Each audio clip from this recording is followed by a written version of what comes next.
Okay, well, thank you very much, listeners, for joining us today for this edition of Cooperative Leader Conversations. So I am Saya Warlick, the CEO of Cooperative Business New Zealand, and we're the peak body for co-ops, mutuals, and member-owned businesses in New Zealand. So collectively, these organisations represent the equivalent of about 18% of New Zealand's GDP, and there are around 330 or so co-ops and mutuals in the New Zealand market, so an incredibly diverse range of members that we have. So today I am delighted to be joined by Professor Murray Fulton, and I shall hand over now to Murray to introduce himself. Thanks, Sarah. So I guess I'll start. As you said, a professor. Actually retired for just about 3 years ago. I spent my academic career at the University of Saskatchewan. I grew up in Saskatchewan, grew up on a farm, a grain oilseeds farm in southern Saskatchewan, about 60 miles, 100K from the US border. Did my undergrad degree at the University of Saskatchewan, then went off other places for my graduate work and managed to get a job back at the University of Saskatchewan at my alma mater. I was on faculty first in the Department of Agricultural Economics and then in a School of Public Policy for my career.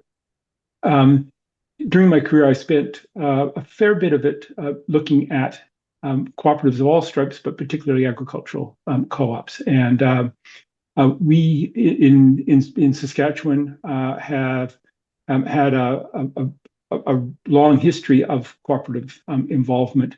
It's waned over the years, and that was part of my research, was looking at some of the reasons why some of our very large cooperatives actually failed.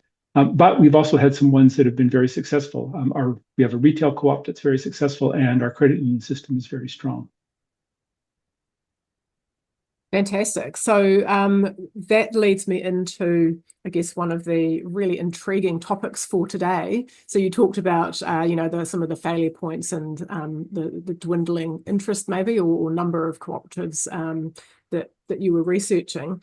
So I'm going to start off with one of the really big, chunky questions, and that's, so can you talk us through, from what you've learned, what are the biggest factors that contribute to a co-op's long-term success and some of the most common reasons why they might fail? Yeah. So I think I'll start with that by actually pointing listeners, if they're interested, to a publication that Peter Couchman and I wrote about 10 years ago. It's called How Big Co-ops Fail. It's actually on the website of our research unit at the University of Saskatchewan called the Canadian Centre for the Study of Co-operatives. So I do want to put a bit of a plug in for the centre. Yeah, sure.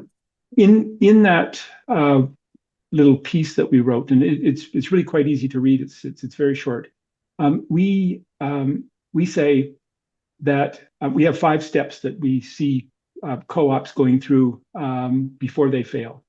I think the first one is the interesting one. It is that the members of the co-op, and the leadership, I think in particular, see the co-op as being, the cooperative structure as being a problem rather than being, if you like, a solution. And they start to have problems with the co-op model, and they look elsewhere for a way to operate and organize. Although there's lots of variation, almost inevitably that means I'm trying to be a bit more like their investor-owned counterparts in the industry. We, in that piece, Peter Couchman and I say that's the key change that occurs. And so you might ask, well, why is that important? Well, I think the biggest, or at least the way I've been thinking about this lately, is that by saying that the co-op structure isn't the one that we think will work, we want to look at something else, you change your focus. Focus of attention in any organization is absolutely critical. Organizations have, to use the buzzword, they have limited bandwidth. they can only handle so many issues and so many things happening at the same time. There's lots of things happening. They can only deal with some small subset of that. And what happens if you start to change your focus is that you start to focus on things that in the end often don't matter to the members as much, but they matter to making a profit, acting like an investor-owned firm. And so what then tends to happen is that the members pick up on this, and they start to, they often then will question whether or not the co-op is offering the kind of services and products and so forth that they need, and their patronage will start to slip, which then actually interestingly, that often reinforces the idea that the co-op model doesn't work, and causes people to focus even more, which exacerbates this sort of downward spiral. So I think in that story that I've just told, I think is the reason for the failure of many of the cooperatives is that they lose focus on what they really need to be doing for their members, and they start to look elsewhere. I told one story about how that happens. There are others, but I think in almost all cases, it is this loss of focus. So you can turn it around and say, what's the recipe for success? And I think the recipe for success is to maintain that focus and say, what we're going to do first and foremost is make sure that we take care of our members and provide them with the goods and services that they need.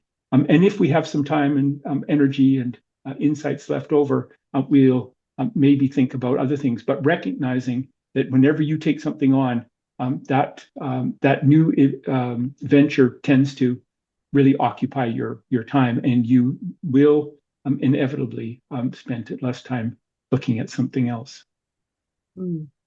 So definitely a self-fulfilling prophecy from the way that you've described it. It is, I think this is what I was trying to. I'm glad you picked up on that, because I think what I want to convey is that sense that there is a viewpoint that gets reinforced, and it isn't just, something bad happens to the co-op. It is a series of events that takes place over time, where people are questioning and it's not working, and in fact that then causes it to even work more poorly than it had been. So just thinking about that kind of process and mindset, have you, in your experience, seen any co-ops that have managed to pull themselves back from being that kind of, maybe going down a path of questioning, is this the right model for us, making a call saying actually yes it is, and what did they do to make that happen? So I'll use an example from my home province of Saskatchewan in Canada. Federated Co-operatives Limited is a large wholesaler to 83 retail cooperatives across Western Canada. It has about 11.5 or $9 billion worth of sales. It's very large. In the late 70s and early 80s, but starting in the late 70s, I would say it was undisciplined. It allowed its members to, and I think this is the right way to put it, or it didn't object when its members started to get off and go down all different kinds of take on different activities. So some of the co-ops got involved in building shopping malls because that seemed to be the thing of the day. Others really moved into furnishings and clothing, and other people, retails, did other things. They started to borrow against each other, and it's a complicated story, but basically they started to say, we can make an investment, and we're pretty sure that the Federated, the large wholesaler, is going to back us up and bail us out. And all of that seemed to be going okay, and then the early 1980s hit and interest rates spiked, a lot of these co-ops had taken on extremely high amounts of debt to finance these activities, and it just about brought the system down. It took about 8 years to pull everything back together again. And when they did, they said, we are going to focus on 4 things. It's going to be groceries, it's going to be fuel, ag supplies, and building supplies. That's it. We're not doing anything else. The term I would use is that they became laser focused on that. They also were, particularly during the 90s, they were laser focused on cutting out any costs that they could see in the system, because they said, as the whole said, if they could cut out costs, then those savings could be passed on to their membership. They also, the membership did not particularly like this at the time.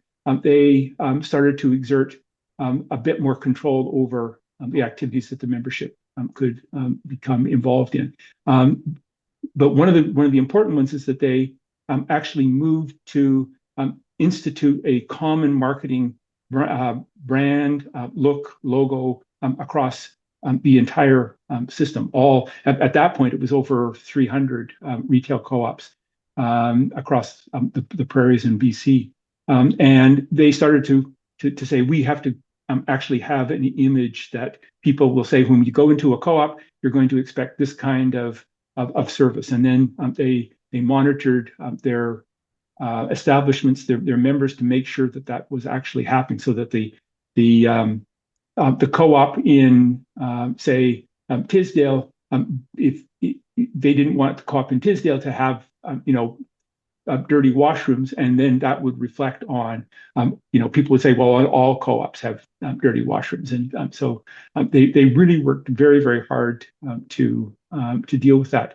So there would be an example of a co-op that actually was in some trouble because they lost that focus, because they were trying to, I think, trying to do too many things, and they were able to turn it around. And what they substituted was a very sharp focus on the things that they felt they could do very, very well. Well, that's a really great example, and I guess we can certainly kind of understand, with some of the organisations here in New Zealand, how that might play out. So I've got a question for you, which is to do with agility. And so you've talked about the importance of focus for a cooperative, and just how that contributes to their success. When you've got market changes, market dynamics, technological changes going on at pace, sometimes there's a conversation about cooperatives that, hey, they actually can't react as fast as an investor-owned firm could react, because the decision making is maybe a bit more decentralized, obviously more democratic. So how do you, in your experience, how do you see that balance for a cooperative between focus and agility playing out? Yeah, so actually, I'm going to go to answer that question. I'm going to go back to one of the CEOs of Federated Co-ops Limited, and the view that he expressed on this particular topic, because I think it has a great deal of validity. He said this idea that the democratic process was a drag on decision making, he did not believe was the case at all. And he didn't put it this way, but I'm going to frame it this way, because partly the way you framed the question. I think what he was saying was that there's multiple dimensions to a decision. There is speed, but there's also quality.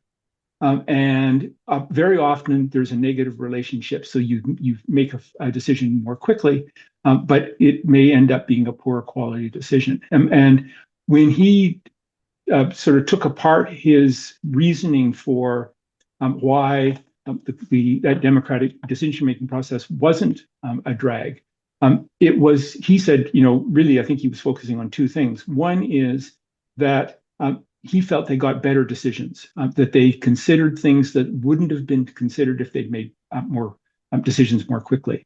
And 2, I think this is also extremely important. he knew that once they made a decision, everybody would buy into it. And they wouldn't have people that were free riding or quietly trying to undermine the decision or just not paying attention or whatever. People tended to be much more on board, which made the decision all that much more effective. And so I think those are the two aspects of quality that you perhaps give up if you try to go too fast. Now, you can't wait around forever making a decision, and I'm not suggesting that. But I do think that you need to think about what am I giving up if I'm making a decision quickly. And I think in co-ops, what you're giving up is that involvement and that buy-in from members, and that can actually be very, very important. Yeah, thank you. So I'm going to shift tack a little bit now and talk about capital.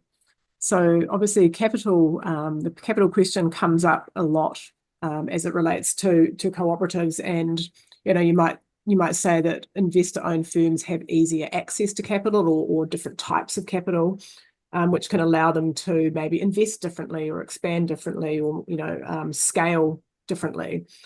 So contrast that to co-ops, which sometimes are a little bit more constrained by prioritizing member control and that kind of longer term sustainability.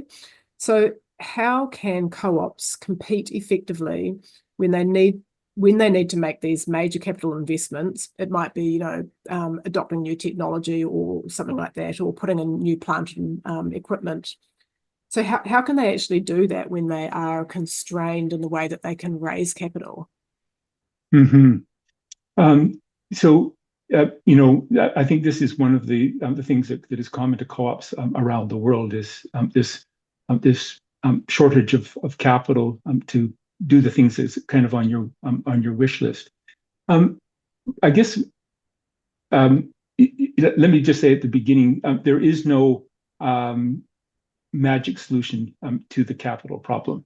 It is something to be managed, and there's many things in a cooperative to be managed, and that is one of them. I guess this is my economics training showing through, but I always think that there's an opportunity cost, if you like, for doing one thing versus another. Or to go back to the example of decision making, there's a trade-off, and that's sort of the same idea. And in the so let me start with the trade-off. The co-ops do have, of course, access to other sources of capital. They can go to the debt market. They can look at different equity models. What I would say is, and I'll go back to my first answer about focus. When a co-op takes on outside sources of capital, it, I think, necessarily changes the focus of the organization. They have to now pay attention to their creditors or to the people that have made the investment, and what kind of return are they looking for. So I would just, again, it may be fine to take on that extra that money from external sources, but recognize that shifts your attention. If you can handle that, if you've got the ability within the organization to do that, then that's great. If not, then you might want to say, I might not want to do that. The other thing is, I think, to be having a conversation, and I know this is difficult, given the ups and downs in agriculture. I grew up on a farm. I know what it was like to go through a couple of lean periods, and I was just a kid, but I could see my father, worrying a lot about, what was going to happen to the farm. So I get it, but at the same time, I think there needs to be an ongoing conversation that takes place well before you need that big influx of capital, to say to the members, we, just as you have a need for investment on your operation, we also have a need for investment in the co-op. And we have to balance that. We know you have your needs, but you also, if you want a healthy co-op, not just today, but 5 years from now or 15 years from now, then you're going to have to make those investments. And then the one final thing I would say is, I think it's incredibly important that the co-op is able to demonstrate to the members that if they make the investment, if they ask the members for the capital and receive that because they take greater retained earnings or whatever, however that's accomplished, that when they use that capital and make an investment, that investment turns out to be really valuable, and that the co-op can point to something that is concrete. Because where the members will really balk at making that investment, and where they will really say, I want the short-term payoff, is if they think that those investments are just going to be wasted. And so really developing a very, very strong operational component of your business so that you can actually deliver on the things that you're doing becomes really critical. And again, it's back to this focus. You need to then have a focus on really cranking out the deliverables from these investments, rather than just saying, "Oh, I'm going to build a new plant." And do you think that principle applies regardless of the type of co-op, consumer co-op, buying group co-op, producer co-op? Absolutely. Okay. Yeah, right across the piece. Okay. Yeah, that makes sense. And I guess that leads a little bit into my next question, which is around the role of the board. So the role of the directors of the cooperative in keeping the focus that you mentioned at the beginning, and then B, I guess making sure that the understanding is there about members being the core of what you're doing. So can you describe a little bit about what experience you've seen in boards and where they might have gone a little bit awry? Yeah. So one of the big failures, one of the big co-ops that failed in Saskatchewan was called the Saskatchewan Wheat Pool, and it failed for a number of reasons. One, but I think what was common to them all was a board that, from what we can observe, failed to really think through all the consequences of the kind of world that they were going into. I would put it this way: they had a first level kind of understanding of the change that was happening. They knew that there were changes. They knew that they were going to have to alter the structure, and they were going to have to make some investments in their grain handling operations. But they didn't think through if I can put it this way, the second and third and fourth round implications of this. So, for instance, they thought that they could rebuild their elevator structure. The elevators are the things where the locations where the farmers would be delivering their grain. They thought they could revamp those elevators, change location, cut down the number substantially, and that they would still retain all the member business that they had before, even as competitors were coming into the market. And that proved to be an incorrect assumption. Farmers, their members, and most at that point, most farmers in Saskatchewan were a member. The farmers did not follow necessarily, and for just to give you how important that was, prior to setting off these changes, the pool had about a 65 to 67% market share, and within 5 years, that share had dropped to about 30%. Oh wow! And literally, farmers just said, "We're not going to.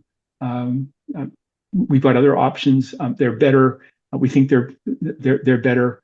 We're going to look elsewhere and see what other competitors are doing. And so that's kind of if I can put it this way, the second or the third level implications of these things. The board hadn't been thinking about those. And they also, and this is also part of the reason the pool failed, they could not keep, if you like, a control of the agenda that the CEO was setting. And it is essentially the CEO was getting to run the show, and the board was effectively rubber stamping decisions that the CEO was making. And that would have been fine, but the CEO was somebody who was very ambitious, thought that it was possible to take on the world. And they, in fact, tried. They invested in hog operations, hog processing plants. They bought a trading firm in England. They had farms in Ukraine. They had training facilities in Mexico, and they couldn't manage it all. And debt started to accumulate, and that was the end of the organization as a cooperative. And so, absolutely critical role for the board in that process, and making sure that they were looking at looking at what the CEO was doing and keeping a check on that. But also back to your original point, I think what happened was there were signs that the pool was in trouble much earlier than when these events occurred, probably 10 years earlier. And the board should have been on that, and they weren't. They let it go by. They thought that it would sort of take care of itself somehow. And in a way, they left it too late. And when they then had to do something, they had to make a big, bold move, and they bet the wrong way on it. And so, back to your point, it's extremely, if you're going to have this focus on the member, you then have to be thinking not just what's happening today, but what's going to be happening 10 years down the road. And of course, nobody has a perfect crystal ball, so you have to plan out some contingencies and say, well, what if this, and what if this? Get your members to start thinking about the fact that you're going to have to make some investments to deal with this world that's going to be uncertain, and start to have those conversations. That is a fantastic example. And just with that in mind, I'm really curious to hear your thoughts on how a board makes sure it has the skill sets to be able to do that high level of, I guess, market scanning, whether it's market foresight or understanding what technology changes might mean for the cooperative, or being across geopolitics. So I guess the breadth of experiences that a board needs to have can sometimes be a little bit more difficult for cooperatives, just because of the member director nature of many of the boards. Right. So how could, in that example that you just talked about, how could the board have acted in a different way to make sure that it did actually have those skills? Yeah, really good question. So, the time period that just a couple of comments first. The time period I was talking about, this was the late 80s, early 90s.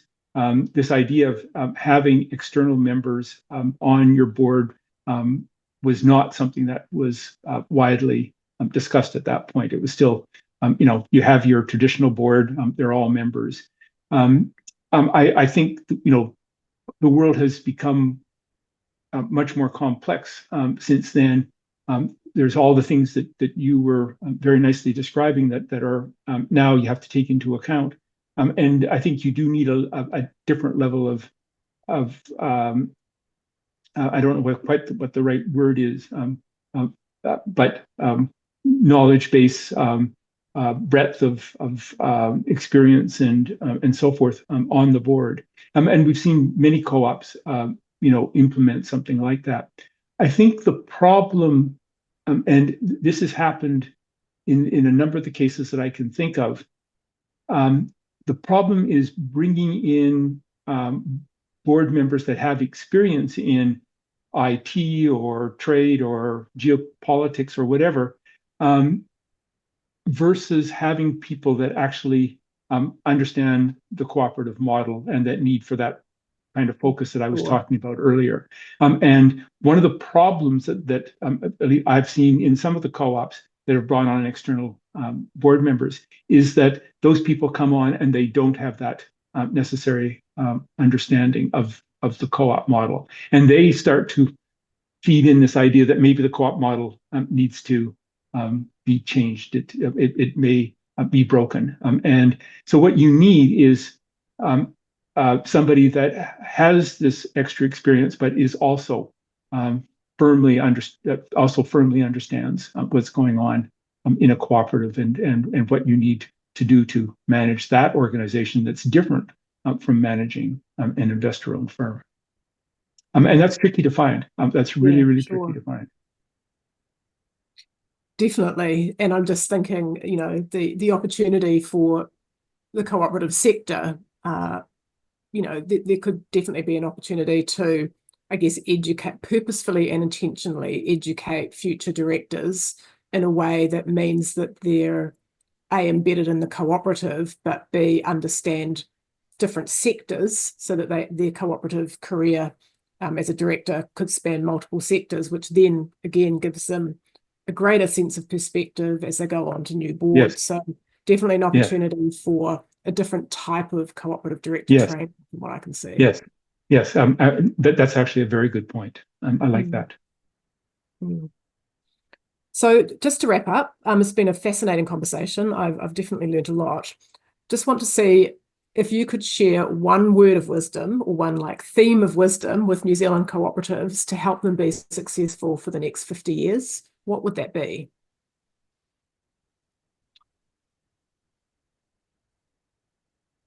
Oh boy.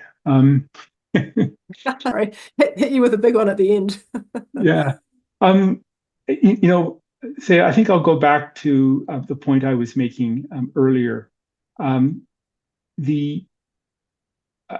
think an important way to think about your co-op, and this is true whether you're a CEO, you're a middle level, a manager, you are a board member, you're a member, and for a member, it's also somebody to think about on your farm. The important thing to think about is how are you going to deal with the change that's going to be coming at you in this world, in the world that we're in. We are not in a world where things are stable. Things are changing.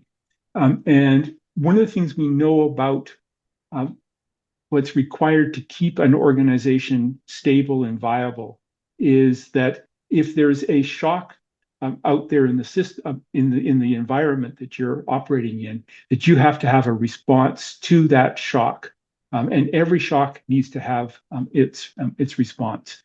So you need a shock absorber or something that redirects it or whatever. So if you've lost a market in offshore, you need to either be able to find a way quickly cut back production, or you need to have another market that you can step into. But that's just one example. Generically, you have to be able to deal with this variability that's always constantly buffeting you, and you have to be able to find ways to deal with that.